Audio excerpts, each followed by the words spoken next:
আজি টেঙা দি মাছ খাব মন গ'ল। সেই ভাবিলোঁ ঘৰত বিলাহীও আছে আৰু তেতেলীও। দুটাকে কম্বাইন কৰি টেঙা আঞ্জা এখন বনোৱা যাওকচোন। তেতিয়াহ'লে মোৰ ভিডিঅ'টো চাই থাকিব। ইয়াত দেখিছে প্ৰথমতে মই শুকান জলকীয়া, সৰিয়হ গুটি কেইটামান আৰু পাঁচফোৰণ সম্ভাৰ দিলোঁ, লগতে তেজপাত। ইয়াত বিশেষ একো তেনেকুৱা মছলা নাযায়, অকল আপোনাৰ নিমখ, হালধি আৰু জিৰাই যাব।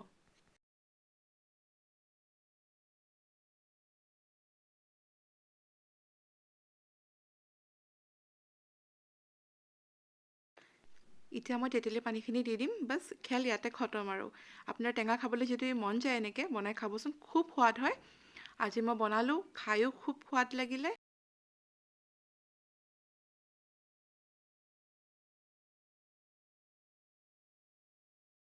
কেতিয়াবা এনেকৈ টেঙা খাব মন গ'লে বনাই খাবচোন, খুব ভাল লাগে খাই। আৰু ৰেচিপিটো চিম্পলে হয় আৰু হেল্ডিও হয়।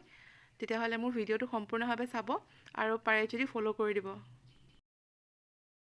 লাষ্টত কচুৰি মেথি অকণমান দি দিলোঁ জাষ্ট ফৰ ফ্লেভাৰ। আৰু লগতে মই বনালোঁ আজি মাছৰ পেটু আৰু মিক্স ভাজি এখন। তেতিয়াহ'লে মোৰ ভিডিঅ'টো সম্পূৰ্ণভাৱে চোৱাৰ বাবে ধন্যবাদ।